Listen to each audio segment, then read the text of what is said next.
Bonjour, nous sommes le mardi 2 juin et voici l'emploi du temps de la journée. Nous allons commencer avec la dictée du jour 1 d'une nouvelle dictée, Dormir à la belle étoile. On continuera avec l'étude de la langue et de nouveaux exercices sur le groupe nominal. En mathématiques, les CE2, vous allez continuer la division avec un quotient exact et les CM1, vous allez continuer les fractions. En lecture, je vais vous demander de lire le chapitre 25 du Petit Prince. Et en histoire, je vais vous demander de faire la correction des questions du chapitre 7 que je vous ai envoyé. Nous pouvons commencer la dictée du jour 1. Alors elle sera un peu plus longue que d'habitude car en fait elle recouvre le jour 1 et le jour 2. Commençons donc avec les mots à réviser pour aujourd'hui. Les noms. Un chant. Alors un chant s'écrit AN pour le son AN. Et on n'oublie pas le T muet. On peut facilement s'en souvenir en pensant au verbe chanter. Un oiseau. Nous avons déjà vu ce mot. Donc je vous rappelle qu'au pluriel, cela donne des oiseaux avec un X. Un ululement. Alors, ululement, c'est le cri de la chouette. Faites attention, ce mot est assez long, en tout cas à l'oreille. Ululement. On n'oublie pas qu'il y a un H en début, U, H-U, l'ulement, et à la fin, E-N-T. Une chouette, E-2-T-E à la fin. Donc faites attention, il y a ici 3 voyelles qui se suivent. O-U-E, chouette. Une peur, il n'y a pas de E au mot peur. Une odeur, encore une fois, pas de E. Une brise, la brise comme le léger vent, B-R-I-S-E. Si on met 2 S, je vous rappelle que ça fera une brise, donc une brise. Le foin, O-I-N.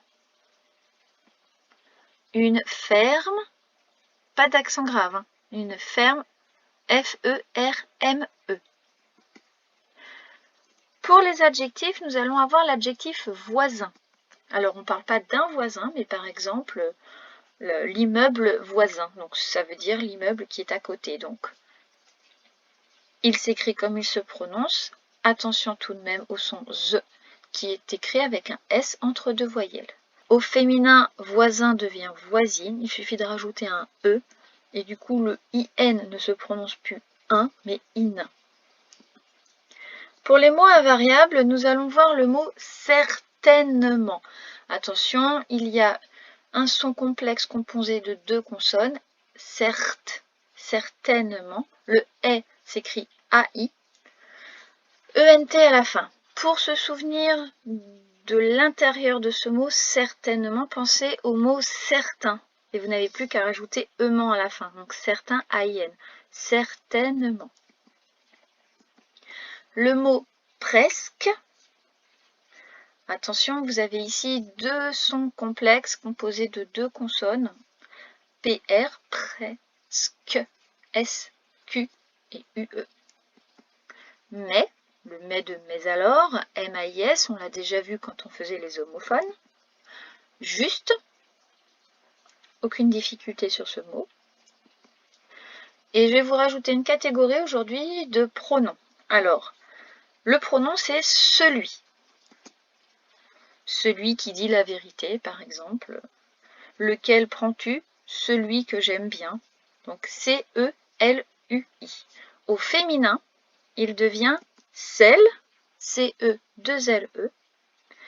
Au masculin pluriel, il devient ce, C-E-U-X. Et au féminin pluriel, cela devient celle, C-E-2-L-E-S. Donc photographiez bien ce pronom, celui, et ses différents accords au féminin et au pluriel. Pour les verbes, aujourd'hui nous avons beaucoup de verbes, donc on ne va pas tous les conjuguer, on va faire des regroupements.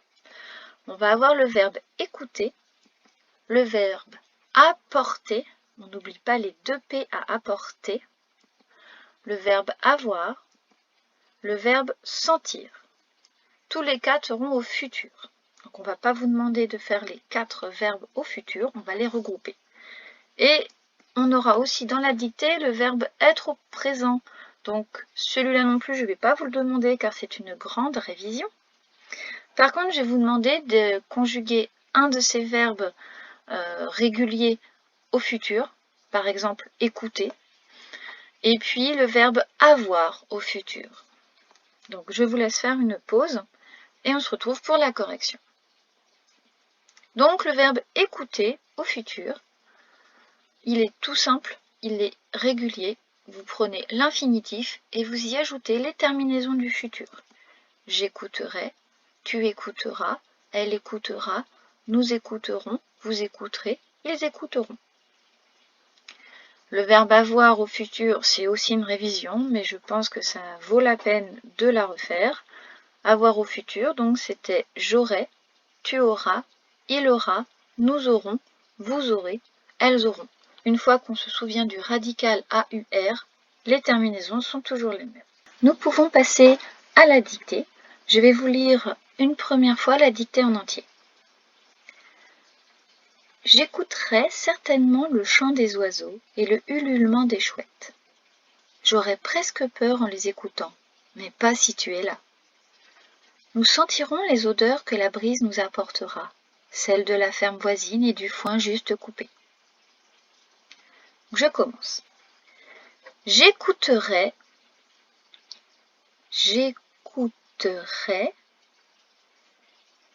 certainement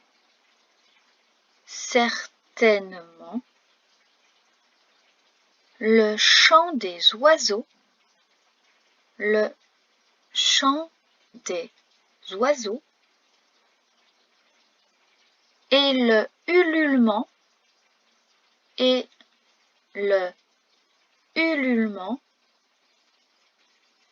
chouettes. Point. Des chouettes. Point. J'aurais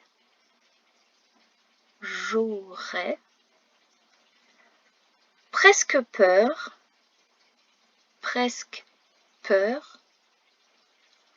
en les écoutant, virgule, en les écoutant, virgule. Mais pas si tu es là, point. Mais pas si tu es là. Mais pas si tu es là.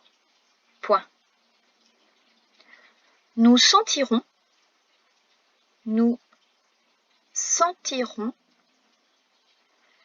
les odeurs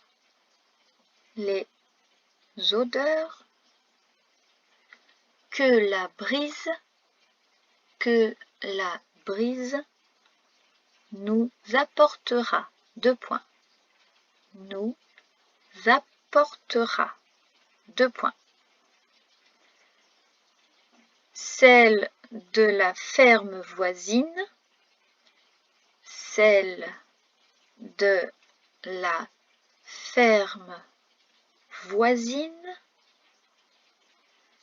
et du foin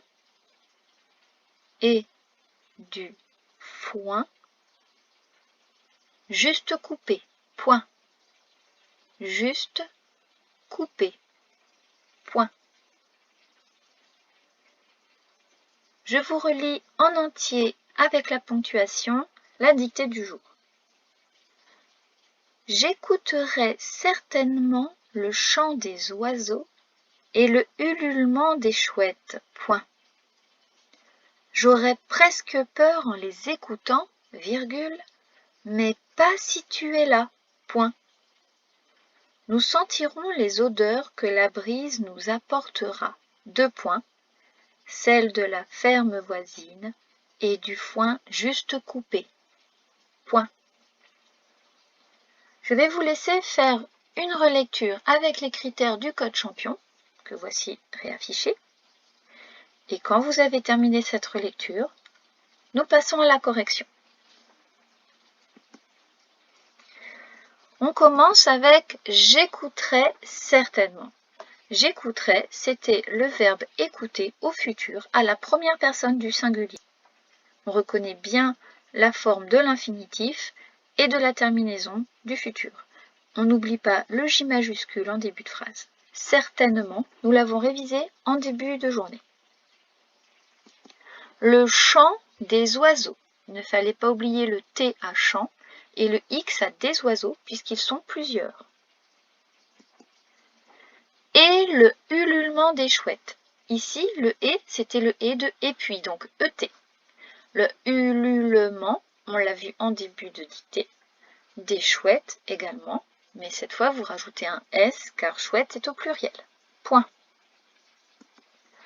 J'aurais presque peur. J'aurais, avec un J majuscule de début de phrase. J'aurais, c'était le verbe avoir au futur à la première personne du singulier. Presque peur, on l'a vu en révision. En les écoutant. Qu'est-ce que j'écoute? Bien, le ululement des chouettes, le chant des oiseaux. Donc c'était un pronom, mais ça ne mettait pas de S pour autant à écoutant. Mais pas si tu es là. Mais, le M-A-I-S, pas si tu es. Tu es, c'est le verbe être au présent à la deuxième personne du singulier.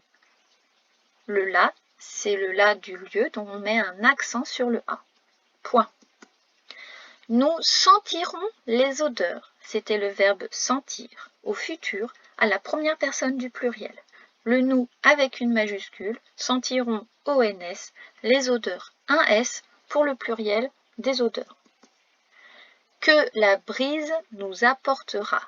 Donc la brise, nous l'avons vu, le là c'est son article, la brise donc pas d'accent, nous apportera, le verbe apporter au futur, c'est la brise qui apportera, donc c'est la troisième personne du singulier, A. 2 points. Celle de la ferme voisine et du foin juste coupé. Alors je mets cette phrase en entier pour qu'on puisse vraiment comprendre pourquoi celle a un S. Nous sentirons quoi? Les odeurs que la brise nous apportera. Donc quelles sont ces odeurs? Ce sont celles de la ferme voisine et du foin juste coupé. Donc celles, c'est le pronom. Ça veut dire les odeurs. On aurait pu écrire, mais ça aurait été une répétition. Nous sentirons les odeurs que la brise nous apportera, 2 points, les odeurs de la ferme voisine et du foin juste coupé. Donc c'est le pronom celui, mais à la forme féminin pluriel, donc celle, C-E-2-L-E-S. C'était un petit piège. C'est une façon d'aborder cette notion, donc ne vous en faites pas si vous avez fait l'erreur.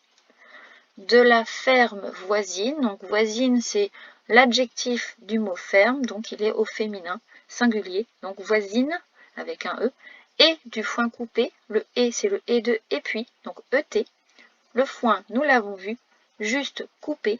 Alors coupé c'est le participe passé qui est utilisé comme un adjectif sur foin.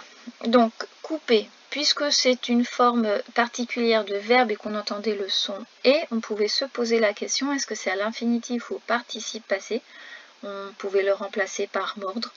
Et l'odeur du foin juste mordre, ça ne fonctionne pas. Et du foin juste mordu, ça fonctionnait. Donc c'était le participe passé. Donc utilisé comme adjectif. Point.